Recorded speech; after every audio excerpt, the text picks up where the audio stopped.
Hey everyone, welcome back to Senior Living News with Dale Corpus, powered by the Simplify Senior Transitions podcast. This episode is for the week of April 27, 2026. I'm Dale, your Bay Area Senior Transition Strategist and senior-focused real estate expert who reads senior living headlines so you don't have to, especially the ones that remind us that aging is not just about care. It's about how people actually live.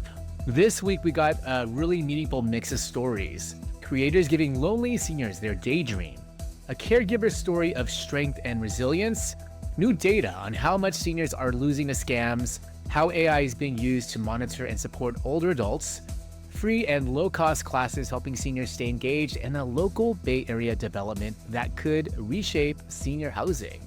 Let's jump in. So the first story, a story that's been getting a lot of attention online. Creators in New York City are giving lonely seniors their daydream, from disco dancing to nights out at Coney Island. And what stands out isn't just the activity, it's the intention, because many older adults struggle with loneliness, isolation, lack of meaningful engagement, and something as simple as a shared experience can have a huge impact. This is a reminder that quality of life isn't just about safety or care, it's about connection. Next, a powerful reminder of the human side of caregiving. A caregiver shared their story of how quickly life can change and the strength it takes to step into that role. Caregiving often starts suddenly, and for many families, there's no roadmap.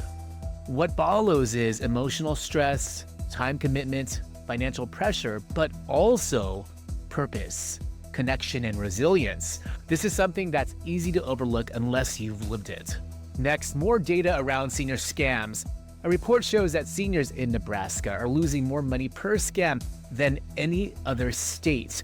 And while that's specific to one area, the trend is broader. Older adults continue to be heavily targeted, and these aren't small amounts. They're often life savings. This is where families start asking a bigger question.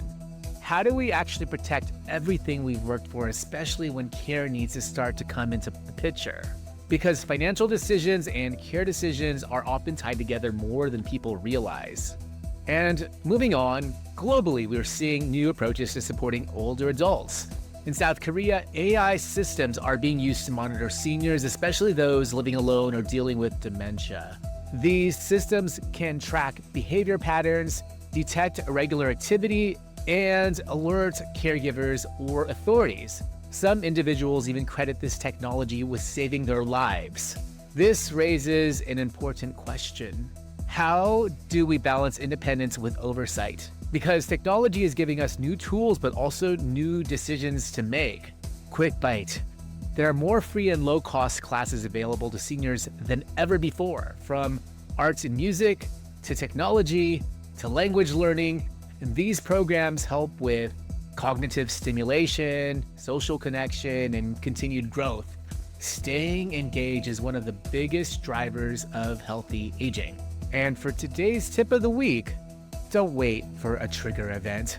Most families start planning after a fall, a diagnosis, or a crisis, but the best decisions are usually made before that happens, because once something urgent happens, your options often shrink, and this is especially true when housing is involved. Whether that's staying in the home, selling it, or using it as part of the plan to help fund care, the earlier you think through those options, the better decisions you're able to make. And lastly, for our fun fact this week, and this one's local, there's a proposal in Oakland to replace a Trader Joe's with high-rise buildings for senior living. This reflects a much bigger trend. Demand for senior housing is increasing, and cities are starting to respond, but development takes time and supply is still catching up, which means housing continues to be one of the biggest factors in how families navigate senior transitions. And that wraps up Senior Living News with Dale Corpus for the week of April 27th, 2026. If you're helping an aging parent and starting to realize just how many moving parts there are, housing, care, finances, and you're not sure where to begin, start by going to simplifyseniortransitions.com/start here. I'll walk you through your options so you can start making clearer decisions without feeling overwhelmed. Thanks for joining me, and I'll see you next week.